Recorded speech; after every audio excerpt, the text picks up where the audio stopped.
پہاڑ پور ایک چھوٹا سا گاؤں تھا۔ اس گاؤں کو چاروں طرف سے چھوٹی موٹی پہاڑیوں نے گھیر رکھا تھا۔ گاؤں کی آبادی بہت کم تھی۔ یہ گاؤں ایک دور دراز علاقے میں تھا اور آس پاس کی ساری زمین بنجر تھی۔ کھیت اور سبزہ بہت کم تھا۔ دور دور تک کوئی درخت اور فصلیں بہت کم نظر آتی تھی۔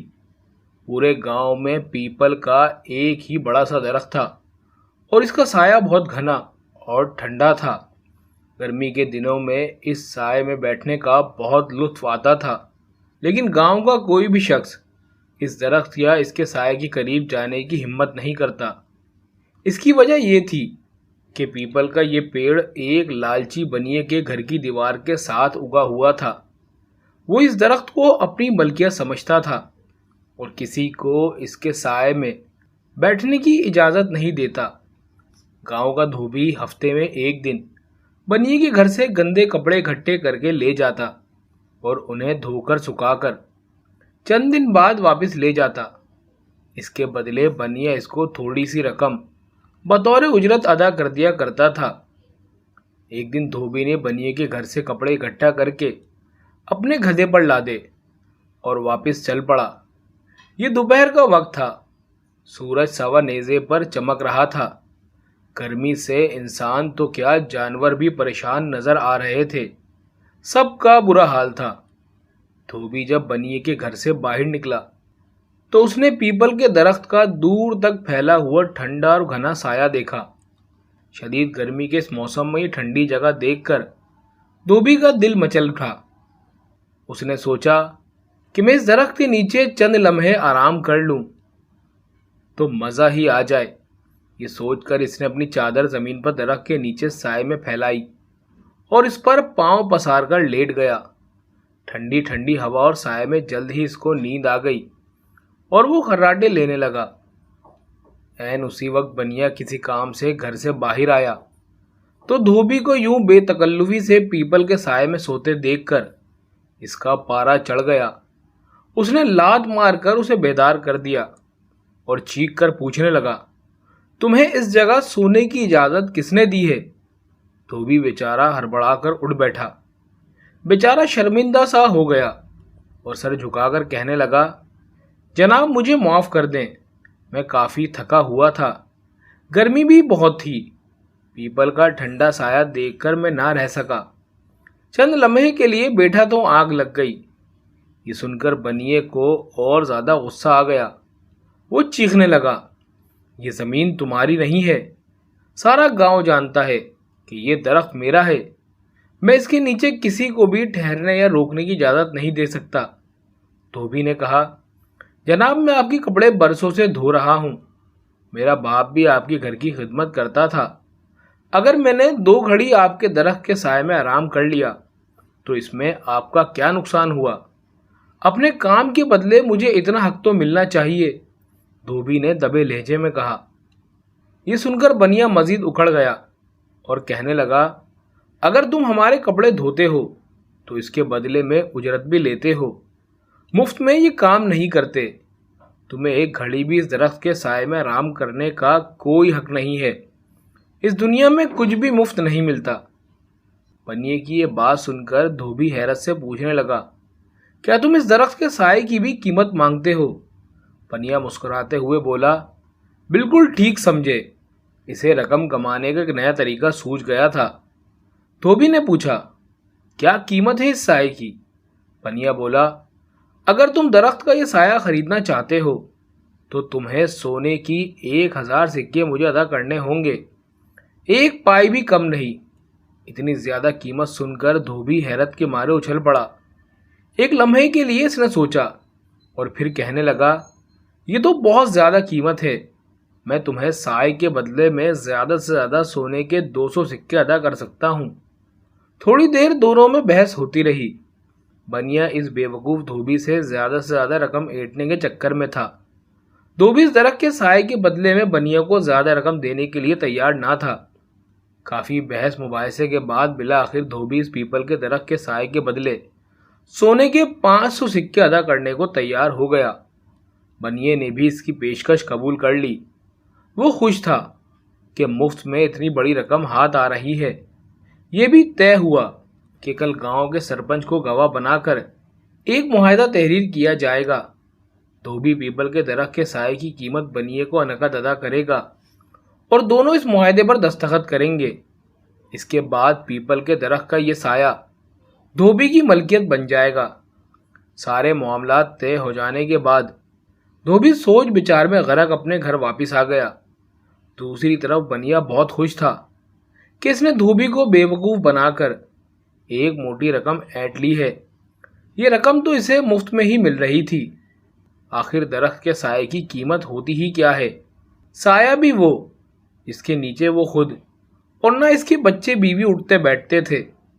اس نے منصوبہ بنایا کہ اس رقم سے وہ کھیت خرید لے گا۔ بنیے نے اپنی عقل میں تو دھوبی کو دھوکہ دے لیا تھا، مگر دھوبی بھی اتنا بے وقوف نہیں تھا جتنا اس نے سمجھا تھا۔ دھوبی نے بھی بدلہ لینے کے لیے اپنے دماغ میں منصوبہ سوچ لیا تھا۔ گھر پہنچ کر اس نے گدھے کو اس کی جگہ پر باندھا اور اس پر لدے کپڑے اتار کر ایک طرف رکھے اور پھر اپنی بیوی سے کہنے لگا، سنو، مجھے اپنے سونے کے زیورات دے دو، میں انہیں گروی رکھ کر سنار سے رقم لینا چاہتا ہوں۔ اس کی بیوی یہ سن کر دنگ رہ گئی اور پوچھنے لگی، اتنی رقم کی ایک دم کیا ضرورت آ پڑی؟ دھوبی نے کہا، میں نے بنی کے گھر کے باہر آگے پیپل کے درخت کا سایہ خریدنا چاہا ہے۔ میں اس گرمی میں اس کے نیچے آرام کروں گا، دھوبی بتانے لگا۔ دھوبی کی بات سن کر اس کی بیوی کو تو اپنے کانوں پر یقین ہی نہ آیا۔ وہ سوچنے لگی کہ شاید اس کے شوہر کا دماغ خراب ہو گیا ہے۔ کیا کبھی کسی نے درخت کے سایہ بھی خریدا ہے؟ کیا سایہ بھی کوئی جائیداد ہوتی ہے؟ وہ دھوبی کو سمجھانے کی کوشش کرنے لگی کہ یہ بے وقوفی مت کرو، اس طرح تم ان زیورات سے بھی ہاتھ دھو بیٹھو گے، کیونکہ دوبارہ تم سے کوئی بھی یہ سایہ نہیں خریدے گا اور تمہاری رقم بھی تمہیں واپس نہیں ملے گی۔ لیکن دھوبی اپنے فیصلے پر اٹل تھا۔ اس نے اپنی بیوی کی کوئی بھی بات سننے کی سمجھنے کی کوشش نہ کی۔ پھر بیوی کہنے لگی، میرا تو مشورہ یہ ہے کہ زیورات بیچ کر تم کوئی کھیت خریدو، اس پر فصل کاشت کرو، جسے بیچ کر تم زیادہ منافع حاصل کر سکتے ہو اور امیر بن سکتے ہو۔ دھوبی کہنے لگا، دیکھو، پہلی بات تو یہ ہے کہ میں دھوبی ہوں، مجھے صرف یہی کام آتا ہے، میں راتوں رات امیر نہیں بن سکتا۔ کھیت میں ہل چلانا، بیج بونا اور فصل بیچنا میرے بس کی بات نہیں ہے۔ میں 10 سال بھی کھیت پر محنت کر کے اتنی رقم نہیں کما سکتا جتنی سائے سے 6 مہینے میں کما لوں گا، اور اس کے بعد تمہارے زیورات بھی تمہیں واپس مل جائیں گے۔ دھوبی کی بیوی سمجھ گئی کہ اس کا شوہر اپنا ارادہ بدلنے والا نہیں ہے، اس لیے اس نے مزید بحث نہیں کی اور چپ چاپ اپنے زیورات والی پوٹلی لا کر شوہر کے حوالے کر دی۔ دھوبی گاؤں کے سنار کے پاس پہنچا اور یہ زیورات اس کے بعد گروی رکھ کر سونے کے 500 سکے ادھار لے لیے۔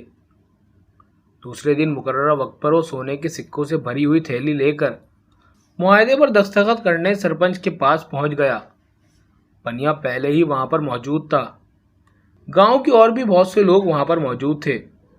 وہ اس عجیب و غریب سودے پر حیران تھے۔ گاؤں میں ہر طرف یہ بات پھیل چکی تھی کہ دھوبی نے پیپل کے درخت کا سایہ بنیے سے خرید لیا ہے۔ بنیے نے معاہدہ پہلے ہی طے کر رکھا تھا۔ اس میں تحریر تھا کہ بنیے اپنے پیپل کا سایہ سونے کے 500 سکوں کے عوض دھوبی کو فروخت کرتا ہے۔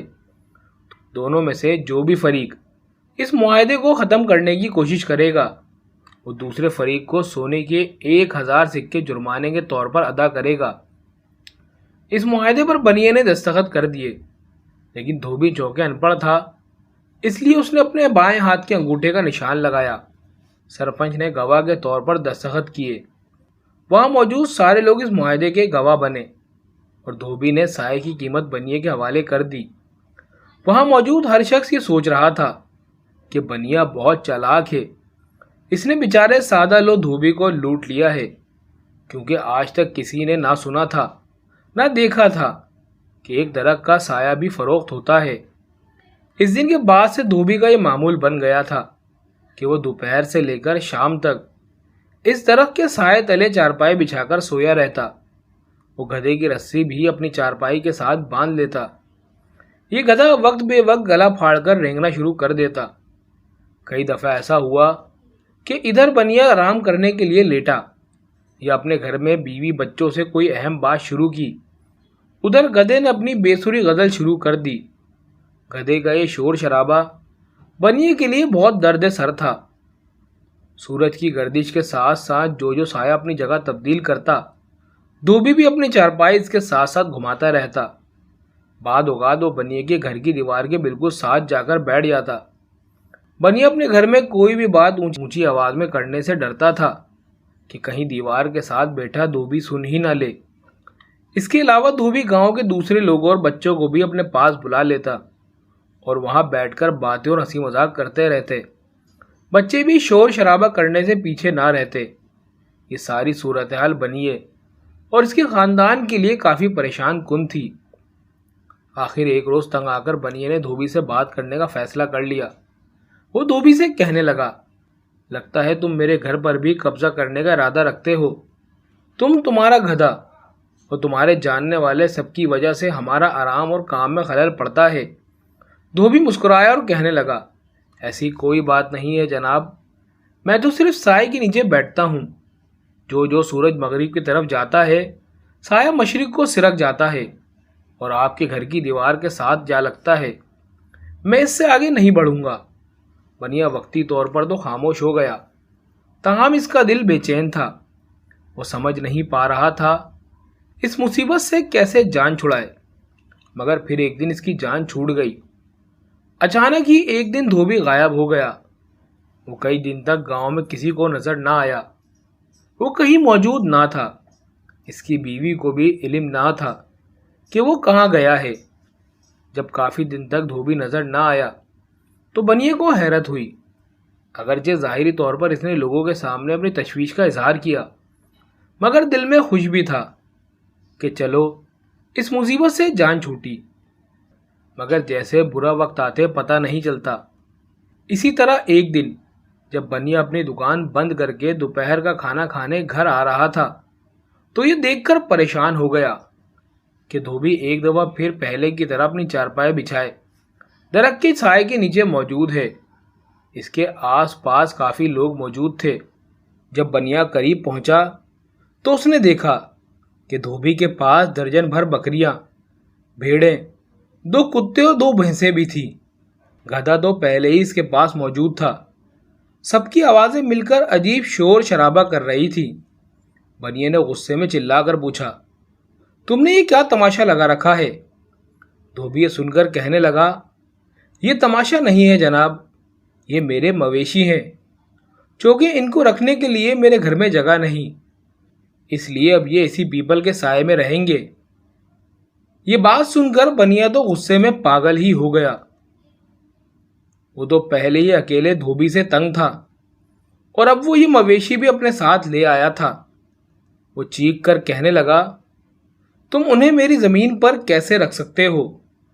میں نے صرف سایہ بیچا ہے، زمین نہیں بیچی۔ دھوبی یہ سن کر کہنے لگا، آپ سچ کہہ رہے ہیں، میں صرف سایہ ہی استعمال کروں گا۔ اگر آپ کو کوئی اعتراض ہے تو آپ اپنی زمین کسی اور جگہ لے جا سکتے ہیں۔ دھوبی کی الفاظ سن کر سارے لوگ ہنسنے لگے۔ بنیا سٹپٹا گیا۔ وہ اپنے آپ کو بہت چالاک سمجھتا تھا، مگر یہ دھوبی تو اس کے قابو ہی نہیں آ رہا تھا۔ وہ جھنجھلا کر بولا، میری زمین یہیں رہے گی، تم اپنا سایہ کہیں اور لے جاؤ۔ بنیے کی بات سن کر دھوبی نے ایک اور کہکے لگایا اور بولا، ٹھیک ہے، لیکن پھر میں پیپل کا درخت بھی ساتھ ہی لے کر جاؤں گا، کیونکہ یہ سایہ اسی درخت کا ہے۔ دھوبی کی یہ بات سن کر بنیا زیادہ پریشان ہو گیا۔ وہ اپنے باپ دادا کے لگائے ہوئے درخت کو کاٹنے کی اجازت کیسے دے سکتا تھا؟ اس نے اپنے گھر والوں اور دوست رشتہ داروں سے مشورہ کیا اور پھر فیصلہ کیا کہ دھوبی کے ساتھ سائے کی فروخت کا معاہدہ توڑ دیا جائے۔ اب بنیے کے پاس دھوبی کو جرمانے کی رقم واپس ادا کرنے کے سوا کوئی چارہ نہ تھا۔ دوسرے ہی دن پریشان بنیے نے دھوبی کے ساتھ اپنا معاہدہ ختم کیا اور جرمانے کے طور پر سونے کے 1000 سکے دھوبی کو ادا کر کے اس سے جان چھڑوا لی۔ دھوبی خوش ہو گیا